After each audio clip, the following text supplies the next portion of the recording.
Hello, and welcome back to Iron Butterfly Podcast. My name is Megan Jaffer. And I'm Katie Hopkins, and we'll be your hosts. We created Iron Butterfly Podcast in honor of Eloise Page, the original Iron Butterfly. And on this very special season, we are going inside our first documentary feature film titled The Power We Hold: Stories from Women Spies. This film features 10 of the most powerful women you've never heard of, and this season, we'll get up close and personal with each of them. We hope you find their stories as powerful as we do.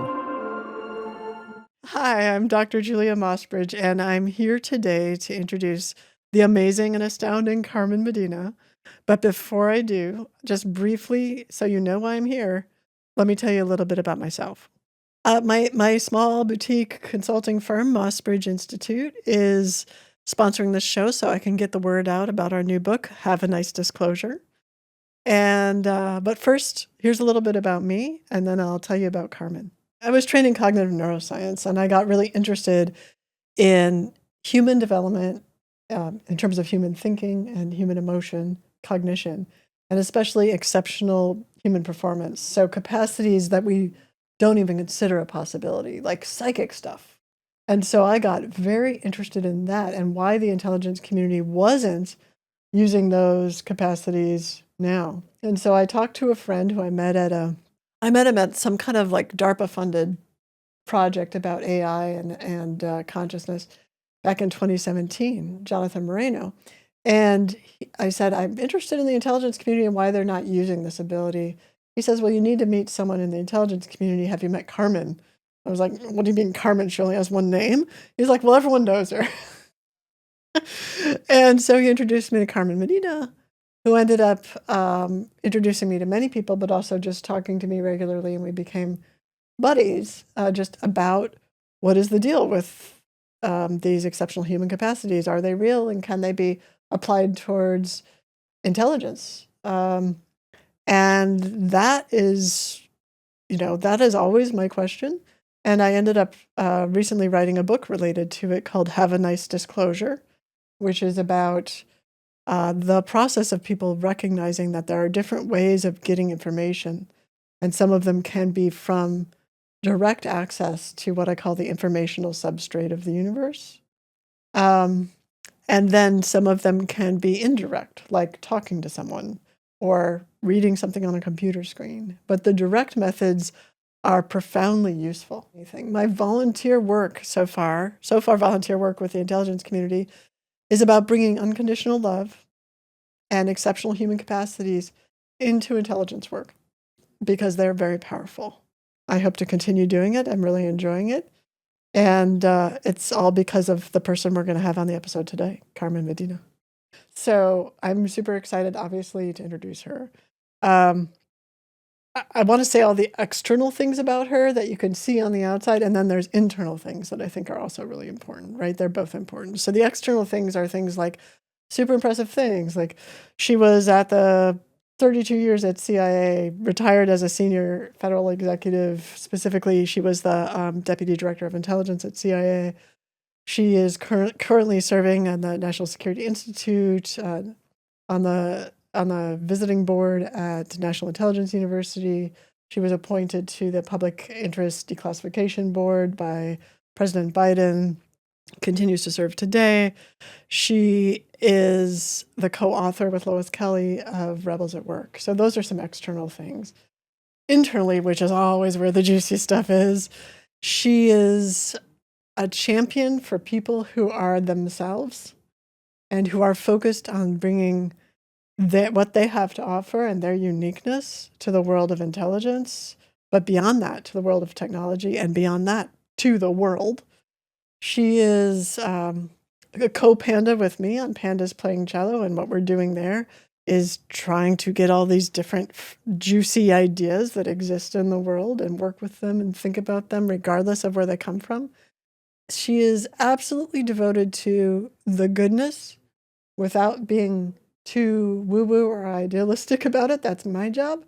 She is super focused on guiding the world towards the good. So welcome to the show. Welcome to season 9 of Iron Butterfly Podcast. Woohoo! Wait, before we get started, I brought something special. Ooh. And in honor of, okay. Did you keep this secret for this long? I know, but it's so stupid. But I wanted to be my most authentic self today in honor of Carmen, because if I could think of anyone who's her most authentic self is Carmen. So everyone knows me because I always wear a baseball hat. Yes. And people comment on it all the time. So I got a new one, and I'm going to wear it today. Oh my Are we ready? Yes, You I'm put your ready. headphones on I'm knowing ready. you were going to take them off. Yes. Was this even cleared through Amanda? No. Oh. Okay. What is that? It's a bear? The camera. It is a Care Bear. A Care Bear hat. Oh my God. For everyone who is not seeing Amanda, she is cracking up and putting her hand No, over her she mouth. is worried. She's concerned. And so this is your authentic self. This is my authentic self. You know what's so funny about this? Every time I see fuzzy. a 4-leaf clover, I think of you because of your Story. your story. You should tell your story because So whenever I've I heard that pass, story, but I don't remember it. So I took Taekwondo for 12 years, and my Taekwondo instructor was probably my first real mentor in life. Unfortunately, he has since passed. But one day, I was probably like between 10 and 12 years old. He had an office in our Taekwondo studio, and I arrived, and I always went in. We would talk about lots of stuff, and I knocked on his door, and he told me to come in, and I saw that he had all these pictures laid out on his desk. And I said, "What are you doing?" And this was before scrapbooking was like a thing. He said, "Oh, I'm putting together all the pictures from all the tournaments that we've done." And I saw this pile of, well, I didn't know what it was, but a pile of leaves or whatever, like greenery on his desk. And I looked a little closer, and there had to have been 20 to 30 4-leaf clovers. 4-leaf clovers. Wow. And I thought, so I said, "Oh my gosh, are those all 4-leaf clovers?" And he said, "Yeah." And I said, "How did you find? I've never found one. How did you find one?" or two. He said, "You just have to look. You just have to look." And so fast forward 30 years, I was walking home with my son. He was probably 5 or 6, and we were walking home from school, and I told him that story. And I said, we should just look. And we looked down, and sure enough, we found one. Wow, nice. I just love that message. Like every time I pass clovers, I'm always like, Just look. you just need to look. Yeah. So I love that that's on your hat. So we're starting that way with my fuzzy Care Bear green hat. Trucker hat. Trucker. So, yes, let's get back into it. It's season 9. What's really, really special about this episode, aside from the fact that Carmen Medina is here with us again, is that she was our very first guest on our very first season. First episode, first season, first guest. And she's back. Mm-hmm. And Well, you were probably nervous. I was very nervous. I was nervous. Not as nervous as you were. I was- But yes. I think that's probably true. Why do you think, Carmen, you always say yes when we ask you? Like, this is now the 3rd time we've asked you. We've asked you to be on the podcast once. We asked you to be in the documentary. Oh, yes, we asked you to that's come right. back, and you said yes the 3rd time. Like, why? I feel like you're always the first one to say yes. Well, I mean, I would start with that I rarely say no I to anything. And I don't go through life with really strong preferences other than to experience things. So I'm not really ever inclined to say no.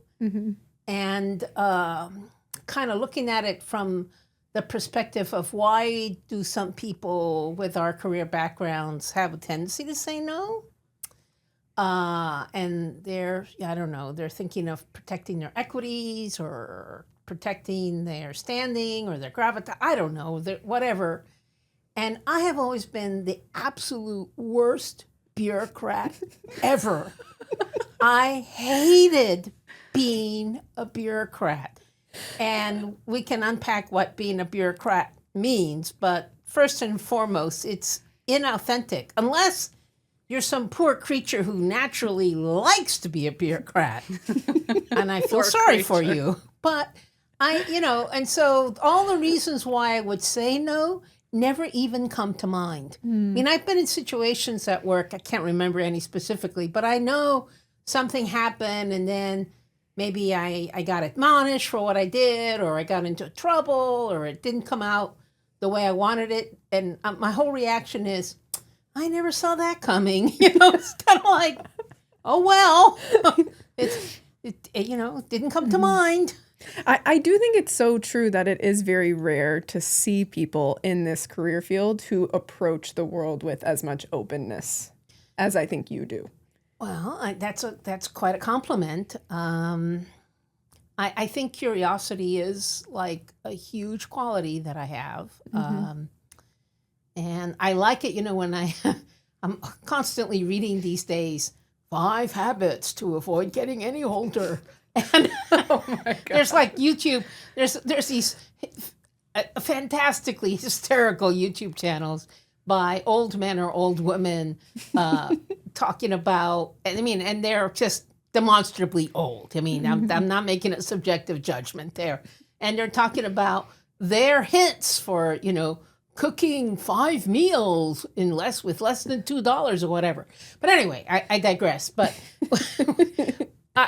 one of my favorite consistent habits to have to avoid any additional aging is to stay curious. And one of the things they really advise is, or define curiosity is, it's not reading yet another book on whatever, Your interests yeah. are. It's like routinely picking up a completely different interest and getting into it. And I think that's me.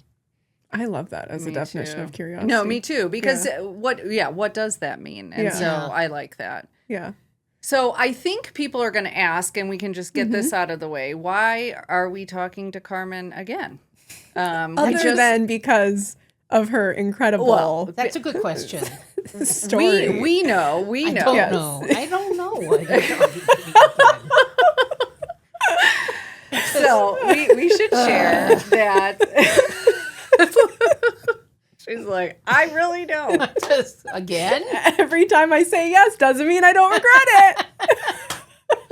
Oh my God. Well, at the time of this recording, we are almost done with our documentary, meaning we just are putting the bells and whistles on. And we showed the documentary to a couple focus groups in the past month and received some really great feedback. And one of the pieces of feedback we received was that they just wanted to know more about the women. And we only have 75 minutes in the documentary to do so. Now, all of the women have been interviewed on the podcast before. However, we wanted to do a deep dive with each one. And that's what we're going to do this season, is we're going to do a deep dive in ways that you haven't heard on the podcast before and you won't hear in the documentary. So Very cool. it's really exciting. And it just was by happenstance that you were scheduled first and are the first one to come in to do this recording for season 9. So it just, What's also really serendipitous. cool about the focus groups is that every viewer gravitated towards a different woman in the documentary. Really? Yeah. That's real. That's good. It was good. That It was is good. good. And I Yes. think, you all made this observation as part of when we were in Idaho with everyone getting together. Every one of you is so different. Yes. And unapologetically yourself in your own way. Like you all have a different definition of what Right. that means, and you live that and kind of exude that Right. in a unique way. And so each person who watched, I think they will want to learn more About from a someone different different. woman. Very cool. That's good. Yes. That can only be good. We agree. We agree. So are you ready to get into it? Yeah. Yeah. Do you want to kick us off? Sure. So I thought we were already doing it. I mean, we're going to kick off talking about you now. Okay. All right. Well, okay. Fair point, Carmen. Dying. Fair Yeah. point. Fair point. We're dying. So, we always start from the beginning, right? Yes. But, I think what would be really awesome is if we could talk about how a spunky little Puerto Rican girl growing up ended up at CIA. Like what, let's talk a little bit about where you grew up, what your background was like, and how was it that you ended up, going into public service? Wow. Let me see if I can be economical. And for the record, we did not preview these questions. That's did right. not. So that's a big one. Go all the way back in the time machine. I'm Puerto Rican. I was born in Caguas, Puerto Rico.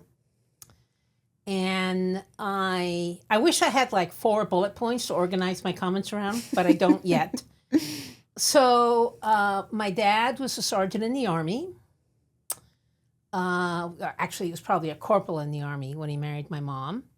My mom was a very ambitious 18-year-old woman, and she was particularly ambitious, I think in large part because she was a bastard, or whatever the female equivalent of a bastard is. Her mother, my abuela, with the incredibly charming name of Obdulia, which is, a handful. So everybody knew her as Doña Yuya, Y-U-Y-A, instead of that kind of awkward name of Obdulia. And I had a friend in college who decided to name her car Doña Yuya. Because she thought it was such a great name. So anyway, Doña Yuya never married, and there's we could go on forever about this family saga. But many decades later, I asked my mom, or actually a friend asked my mom, the Proust questionnaire. Are you familiar with that? Yes. And Fun fact, you have that as a book on your table. It is in my, your- yes, that's, yeah. yes, it's Yeah. the guest book Yeah, at that's the right. Texas house. Yeah. And so one of the questions was, what achievement are you proudest of?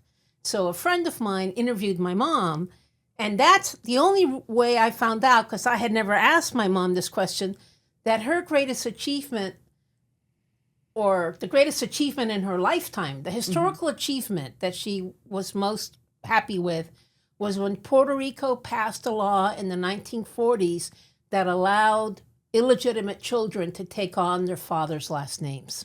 Wow. Isn't that fascinating? So she went from being Alicia Torres, my grandmother's last name, to Alicia Aponte, which is a very elegant last name, not a common last name in Spanish. It's actually Galician. Okay. So anyway, all of this to say is that she had a chip on her shoulder her entire life. Because, and again, she was, this is worth telling. So she was born July 20th, 1935. So her birthday was yesterday. I went to the cemetery. I put some flowers. Wow. And she had a half sister who was born on July 19th, 1935. So he was a busy man. He was an accountant, but that he had lots of emotional content in his life. And so because they were one day apart, they went to high school together. And when they and the other thing is that the half-sister and my mother are spitting images of each other. No way. Wow. I mean, it was one of the most bizarre times in my life when I finally met her. And because when they went to high school together, everyone immediately recognized this. They forced my mother to leave that high school and go to the lesser high school in town because she was the illegitimate daughter. Oh my gosh. That's So shocking. I have a quality backstory that we're not going to get into a lot, but it's none of this growing up in a Kansas farm stuff, okay? Feeding horses carrots. Yeah, feeding horses carrots. None of that happened. So anyway, let's see. How do I? So I guess so. She was very ambitious. And she made my brother's name is Cruz, my father's name is Cruz. She made my father promise to stay in the Army as a condition of their marriage because economic conditions in Puerto Rico have never been good. They weren't good then. This is 1954. And my mother wanted to get someplace. And she had two conditions for my dad. He stay in the Army and that her mother get to live with them all the time. My dad got really a raw deal. Whatever. So because he was in the Army, I'm an Army brat. He stayed 20 years. So the pretty much first 20 years of my life, he was in the Army. And so I traveled all over. So a theme in my life is that I've always been comfortable with change. And that's because I've always been changing. So at the age of 2.5, maybe, we moved to Oklahoma, to Fort Sill. My first coherent memory as a little 2.5-year-old girl is holding my mother's hand walking through the airport. She's pregnant with my brother, and it's probably New Orleans airport because back then, New Orleans, not Miami, New Orleans was the feeder airport from Latin America or the Caribbean into the U.S. So, we moved every 2 years. So I started off kind of learning Spanish and English simultaneously. We left Oklahoma at 4, started kindergarten in Puerto Rico, finished it in Georgia. Oh, wow. Started, I think, I can't even keep track of it. Anyway, I know we want to get beyond year 7.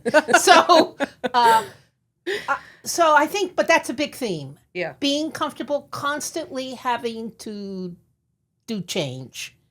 I'm an introvert, so I'm not exactly sure how I survived that, but I did. My parents were not the kind of people that read to us. Neither one of them was a reader. My grandmother couldn't read. I swear this is true. The only English she knew was bingo numbers. So my gosh, that's incredible. She could barely write. She only had a first grade education. Her family was dirt poor. Her father, scared me as a little girl because he was always carrying a machete around. And so my grandmother lived with us, but just, I don't think had the educational widgets to learn English because she was intelligent. She just, whatever. But she memorized 1 through 75. She had those down. Bingo. Well, she probably knew and bingo. She knew bingo. And she knew bingo. Exactly. So she was good at that. So I had no role model for what to do with my life. I turned out to be a really good student from the get-go, probably because I was bilingual from the very beginning, and I think that's good for the brain, right? I kind of definitely made the little gray cells go, faster. Oh, we got to keep up, And but I don't really stabilize education-wise until the 6th grade, when my father moves to Fort Bliss, and that's when I start my time in Texas. 6th grade, middle school, all of high school at Eastwood High School in Texas, which turned out to be a very good high school. And I think then the next important thing to say, okay, so what I've said is my mother had a chip on her shoulder. I was very used to change. And the third useful thing I can say is I became a high school debater. And, well, I'll step back. When I left 8th grade to go to the high school, Mrs. Bunsen, whom I didn't particularly like, but was a good teacher, she pulls me aside. Have I told you this? I've never heard this. She pulls me aside and says, well, you're going to high school now, Carmen, and you can take electives. And I really recommend you take speech, which I had never even entered my mind. And she said, because like all Latinas, you speak too loud and too fast. And taking speech will help you. Now, I often ask myself, could someone give that piece of advice today to a young Latina woman and not get, Fired or something? And, my view is that it was a net plus that she spoke to me, and I heard it. Yeah. And I said, okay, I'm signing up for speech. And then when I signed up for speech, I just had a knack for debate and argumentation. So I started to be very good at debate, and eventually went to college with debate. Why do you think you liked debate so much? What was it about it that just struck a chord with you? It's like I have a Dr. Jekyll and Ms. Hyde personality. I want to go down this. So glad we're here right now. Okay, tell us about the Jekyll and Hyde of Carmen. Okay, so the Hyde, who's the good one? No, I think Dr. Jekyll is the good one. Yeah, I think so. Yeah. So the Dr. Jekyll is community serving, not boastful, unassuming, wanting to be helpful, wanting to be kind. So that's Dr. Jekyll. Mm-hmm. And then this used to be way more of a problem for me in my youth. So I guess one of the threads you can pull through my life is learning to kind of contain the monster. and the Ms. Hyde part is, you are so stupid. That is such a stupid argument. Let me tell you what the right argument is. You do not know what you're talking about. And it's not based, I don't think, it's based on like personal egotism. Mm-hmm. I could be wrong. It's based more on, conviction. It's based more on conviction, yes. And it's based on, I know I'm right. And let me... I'm looking at Amanda because that's me. I mean, I'm trying to be perfectly honest. So I need to backtrack and tell a story. I love that we're already in psychological thriller territory. I mean, this is so real right now. I'm going to backtrack because remember how I would go back and forth from Spanish to English in schooling? And I remember, what grade was that? It must have been the end of the second grade that I went back to Puerto Rico from Alaska. And I got all A's except I got a C in Spanish. And because I had been going back and forth. Yeah. And my mother, who was so achievement oriented, she beat me. And I mean, she hit me with a belt. She beat me for getting a C in Spanish. Pretty sad, isn't it? And so you let me know if any of the other women tell you a story about them getting beaten. We'll be sure to ask that. So question from Carmen. A question for Carmen. And so, to the end of her life, whenever my grandmother wanted to kind of control my mother, who was had a huge temper, and the rumor was that she almost killed her best friend in high school, but we won't go there either.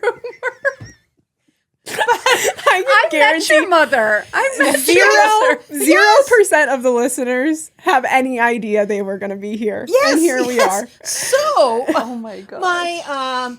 Whenever my grandmother wanted to get my mother under control when she was going into a temper tantrum, she would say one of two things. She would go, "You remember that time you almost killed Virginia?" Or she would say, "You remember that time you beat Carmen for getting a C in Spanish?" And that would cool her down? But when I say she was really achievement oriented, right? So I got some measure of that energy in me. Mm-hmm. And I think a thread you can pull through my life is containing that. I actually get the only way I end up on the East Coast is I get a full tuition scholarship to Catholic University for debate. At this point, I think I'm going to be a lawyer. It's 1976, 77. Catholic has a law school. I start meeting the law school students who are at that point almost all men. There are some women now, but almost all men. And I cannot see myself in them. My background is really pretty poor. I mean, by this time my mother's working and she actually, retires as a GS-14. So that's another tremendous story for her. But we were poor. We had poor taste. We didn't have any instincts, really, even of the middle class, let alone instincts of like the upper class, The lawyer class. Yeah. of the lawyer class. That's right, And I still remember as my mother would head in her career, and I started to just learn through observation what were the proper things to do in the middle class to upper middle class as opposed to the other. I remember having the conversation with my mother about wearing polyester. It's an important. You had that you had that discussion based on like a class. I had observed that you even though buying like a polyester blazer at Sears seemed like a reasonable thing to do, it was actually something that people really frowned upon. That's so interesting. And so at some point I tell my mom, I go, you ought to think about buying. I mean, I did it, I think, in a good way. I said, you should start buying these, like Pendleton suits or whatever, you know? And so anyway, I realized I didn't have the instincts to be a lawyer. And the only other thing I was interested in was the world. The fact that there was a huge world. I had obviously bounced around parts of the world, different cultures I was interested in. And so the only place I could think of applying was the MSFS program at Georgetown, Masters of Science in Foreign Service. Only school I applied to. Again, I had no one to mentor me. I had no Guidance, no background. My parents had no idea, particularly my father, and that's a whole other topic, had no idea what I was doing. So I only applied to one. I probably could only afford to apply to one, And they took me, and I started at Georgetown. And the very first semester comes the CIA recruiter, and he and I hit it off. I get interviewed. This is 1978, and I start as a graduate intern in June of 1978. And I'm working in the Ops Center, which has got to be like the best place to work as an intern because you do real work. And after when my 90-day contract ended, they said, we want you to stay. We think you're great. And I thought, well, golly, this is why I'm going to school to get a job. This will be a relief to my parents because, I mean, imagine then they don't know. They don't really understand how this will all work out. Right. Yeah. Frankly, I didn't really understand how it would all work out. But I always remember my mom being supportive. Like if I needed like $2,000, because I think the whole time I was in school, I got one $3,000 loan that I paid off. But otherwise, either I worked or my mother could provide some money because God knows my dad wouldn't because he didn't understand why this was happening. So I started the CIA, and I just keep going. And somewhere along that time frame, I go stop wearing polyester. Check. I actually love the polyester anecdote because I do think it describes something about you which is unique, which is how intentional, well, maybe intentionally or not, just observant and perceptive you are to sort of small things that people might not notice. I've always called myself the analyst of small things. Like I have done good things analytically by observing and paying attention to things other people did not pay the same amount of attention to, other analysts. Yeah. And yeah. Where do you think that came from? Like that perception to these small shade, like these different shades that other people might not see? I honestly don't know. I don't have an answer for you right now. I can't tell you. I mean, I think some of it is just constantly being in contrast, like going from Spanish culture to mainland U.S. culture. I think that's part of it. I loved my grandmother. She raised us because my mother worked. And as I told you, my grandmother had no education. And yet I feel like I learned everything from her. Not everything, but a lot of emotional intelligence from her for sure.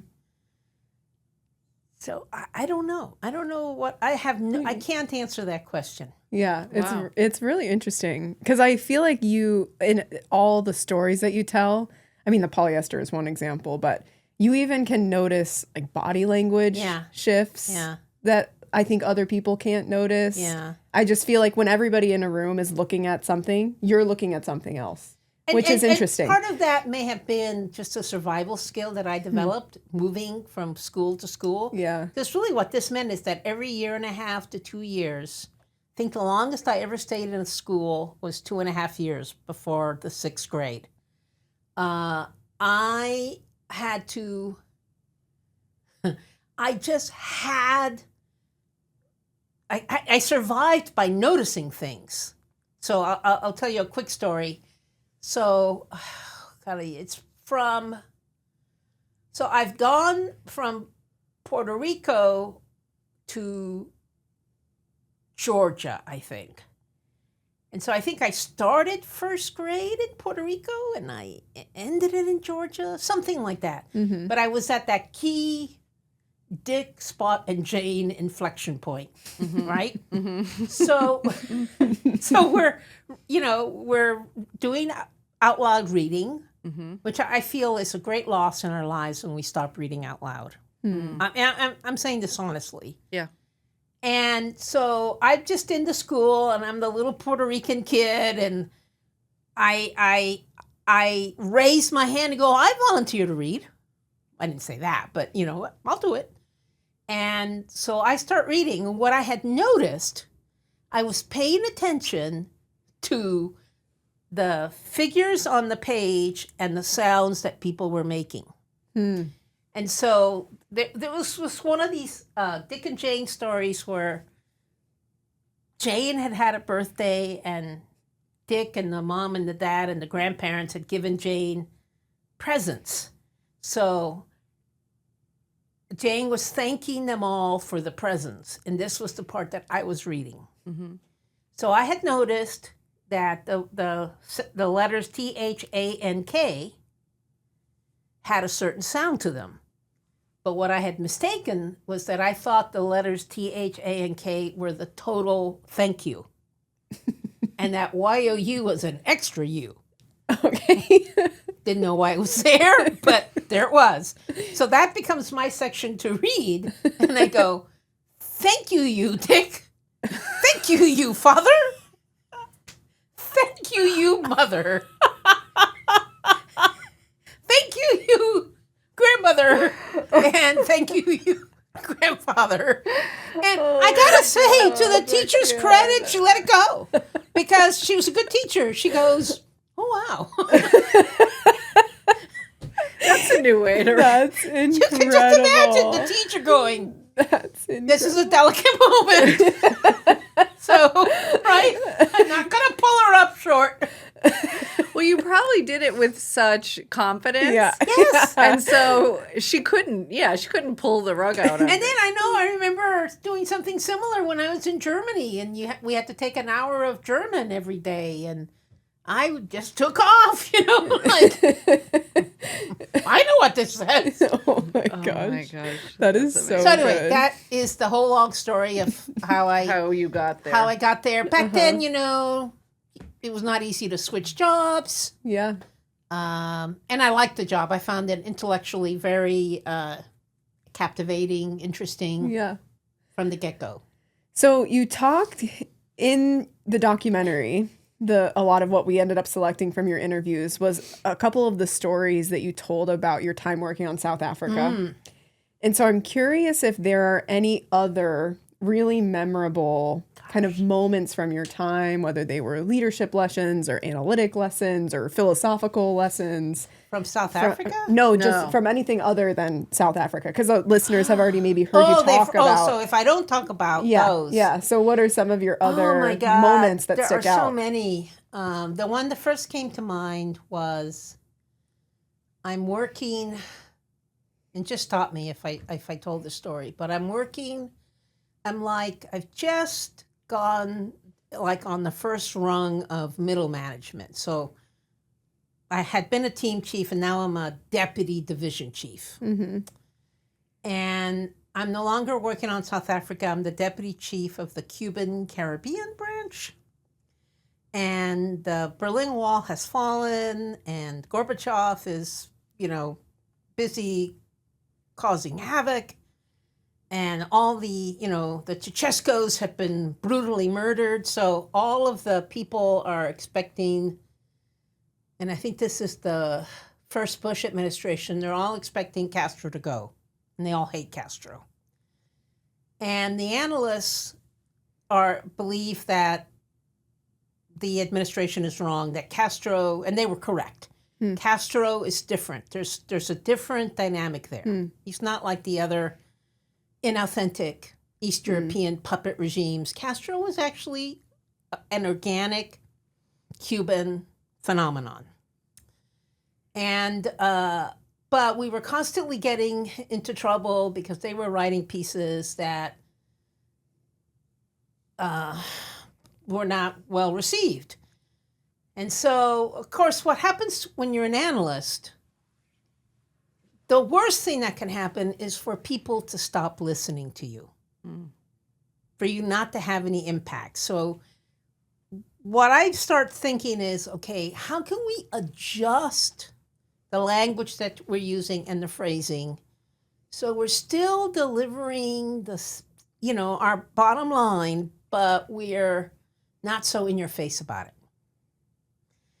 And we go through the arguments why Castro might be toppled, but then conclude that nevertheless, we still think that he's still in a stronger position. His position is stronger, more strong than it is weak, something like that. Mm-hmm. Anyway, so I made them rewrite a piece, and there was this very, very great analyst, great integrity, Paul. And after not literally, but figuratively, blood, sweat, and tears to get this adjusted language. And he steps in my door and he goes, "Carmen, I never thought I would say this to you. You have so disappointed me." Wow. He said that just like that. I didn't do anything. I didn't say, I acknowledged that I had hurt him. And I think he just turned and walked away. I may have a few days later, tried to make sure that we were still amicable and on speaking terms. For me, he was telling me how he really felt. And I really heard it. And I guess the lesson I drew from that was, I believe I would have done the same thing over again, had come up to the same result. But it was kind of like a lesson that both of us had to learn. And we remained on good relations after that for both of our careers. So I think it was a learning moment for both of us. I didn't apologize for what I had done, but I didn't argue with him. So explain to me exactly why he was disappointed. Because he felt that I had, he was a very subtle man. But a less subtle person would have said, "You just politicized my intelligence." Oh, okay. That's what he was saying. You just politicized my intelligence. But he didn't say that. He said, I never thought that I would have to, I never thought I would say this, but you've disappointed me. How did you feel when he said that to you?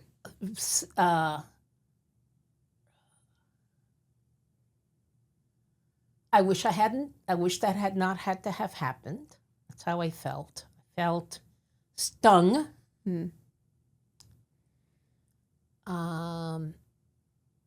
It didn't wound me. I don't know that I verbalized this at the time, but I probably felt, well, that was a growing pain. And if I have to do this again, maybe I'll be a little better at it. So I knew that, this was not a desired outcome for him to lose confidence in me as a manager. And I guess in the end, he really didn't. But what I'm hearing, and maybe I'm missing something, but because I'm kind of like working this through, is basically you needed to put this intelligence on a different platter. You were giving it to them on this platter. Yes. And if you continued to give it to them on this platter, Yes. they weren't going to take it anymore. That's so right. you had to give it to them on a different platter. I had to give it different accompaniments. Yeah. Yes. And that pissed him off because he thought it was politicizing. He was a kind of a new analyst, not necessarily an age, but I think he had been working at the Foreign Broadcast Information Service for a few years, and then had switched and become an all-source analyst. And he knew Cuba. He had the language. He was very well recognized as an excellent analyst. But because he really hadn't had that much experience as an analyst, dealing in a politically charged atmosphere, he didn't see why he needed a different platter. Yeah. What I'm kind of hearing, and maybe I'm kind of reading too much into it, but as the analyst, what his equities were the truth.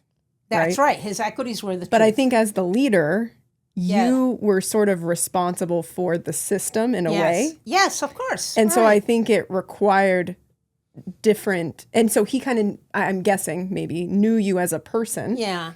And saw and had made assumptions about how you would behave. Yes. But because you were carrying this system with you had to behave. To be fair to him, I always carried myself as kind of a buddy to the people. I've never been comfortable in assuming positions of great stature.